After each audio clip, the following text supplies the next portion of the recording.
Olá pessoal, hoje nós vamos ver uma outra temática relacionada ao nosso tema, nossa cultura que é em questão agora, que é a mandioca. E a temática de hoje vai ser a anatomia da mandioca. Então hoje nós vamos conhecer algumas características que caracterizam a estrutura da planta, a estrutura de partes da planta. Ok?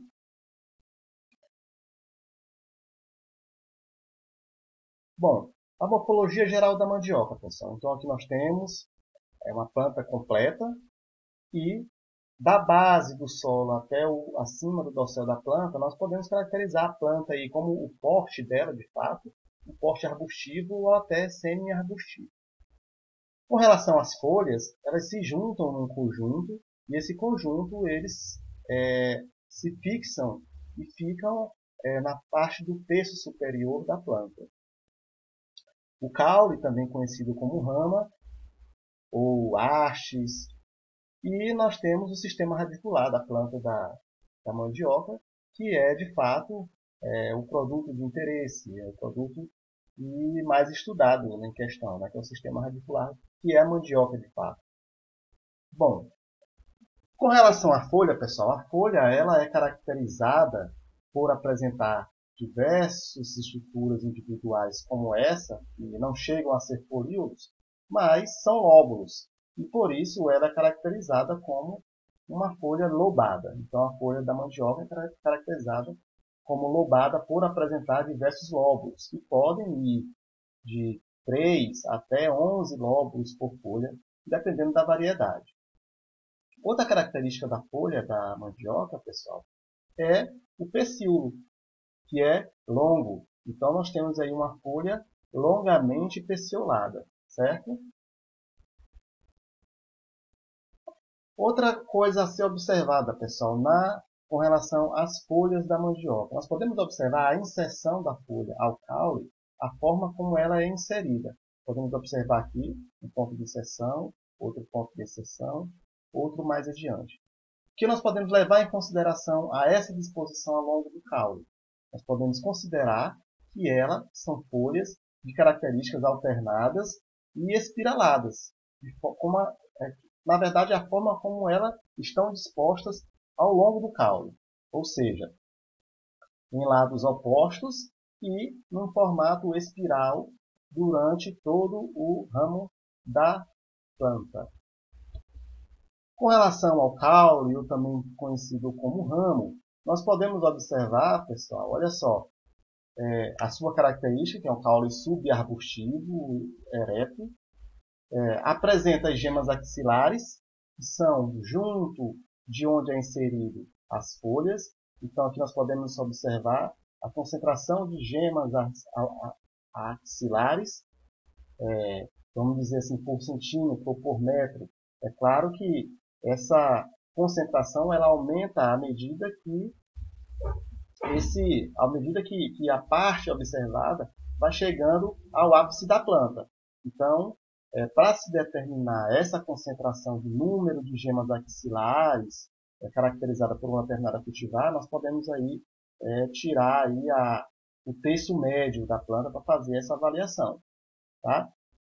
Bom, o caule apresenta duas fases, a fase divisiva e a fase indivisiva. O que vem a ser isso? Na fase vegetativa, que é de alta produção de ramo, então esse caule está na fase indivisiva, então ele cresce de forma mais ereta. Quando ele entra na fase final de acúmulo de amido para as raízes e também entrando já na fase de reprodução, então esse caule passa a ser divisível, então ele começa a se bifurcar, se ramificar. Mas isso, pessoal, são características que elas variam de acordo com a variedade. Nem todas as variedades apresentam esse comportamento. Tá? Então, com relação ao caule, ele varia com a ramificação, a cor do córtex, ou a cor externa varia também, dependendo da variedade, e também o número de gemas. Uma outra figura que nós podemos observar aqui do lado é um caule cortado de maneira transversal, onde nós podemos observar a estrutura do córtex e a estrutura da medula.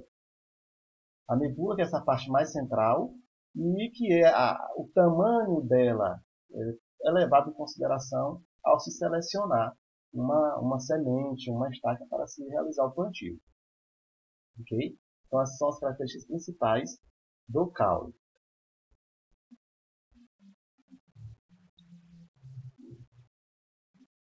Com relação à flor e às sementes da mandioca. Olha só, aqui, pessoal, é uma flor da mandioca, uma flor feminina. Aqui vocês conseguem observar a estrutura aqui do estigma, certo? Uma outra flor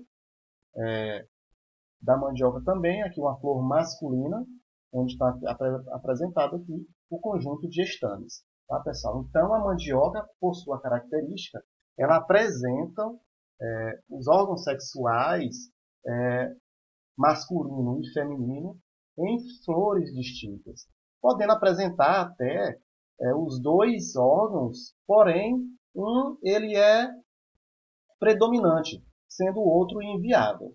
Tá? Então, são flores classificadas como pentâmeras por apresentar o número de pétalas, o número de estames, o número de 5 ou múltiplos de 5. Ok? Aqui está representando aqui o fruto da mandioca, tá? Então um fruto parecido com um pinhão, ok? Então assim não é um fruto muito carnoso e nem utilizado comercialmente. Aqui nós já podemos observar o fruto seco, aberto e as sementes do lado de fora. Essas sementes, pessoal, elas não são utilizadas, né, no cultivo comercial, né, por apresentar muita variação no porte, no ciclo e na produtividade da planta. É predominante a utilização de partes vegetativas como propagação vegetativa para os cultivos. Então, essas sementes não são utilizadas por apresentar baixa germinação e a maioria delas são xoxas e com isso se tornam inviáveis. Outra estrutura, pessoal, que nós vamos analisar hoje é a raiz, que é a parte principal, a parte de maior objetivo de estudos e comercial também na cultura. Bom, aqui nós podemos observar um tipo de raiz que ela não apresenta o pendúnculo de inserção entre ela e o caule. E nós podemos caracterizar essa raiz como sendo uma raiz séssil. Outra raiz, nós podemos observar uma característica diferente, onde aqui a parte tuberosa ela é ligada ao caule por um pendúnculo. Então, nós caracterizamos esse tipo de raiz como uma raiz pendunculada. E nós temos também variedades que apresentam as duas formas na mesma planta, que são as raízes do tipo mista. Ok? Olha só, com relação à cor da polpa, pessoal. Então, a cor da polpa ela é muito variável, dependendo da variedade. Então, inúmeras variedades apresentam diversos tons de coloração da polpa, variando do branco, o alaranjado, o amarelo. O que mais se pode variar na raiz com relação à variedade? O formato da raiz, o tamanho da raiz, a cor não só da polpa, mas também do córtex, quando se retira aquela primeira película da raiz, é possível observar uma coloração diferenciada.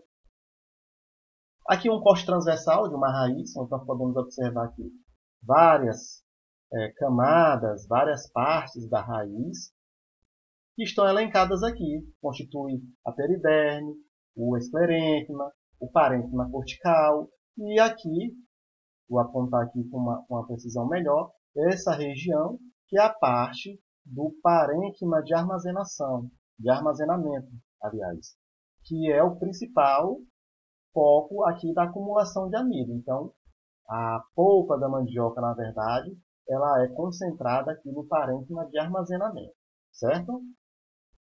Então, pessoal, era essa a nossa aula de hoje e nós voltamos depois com uma outra temática com relação à cultura da mandioca.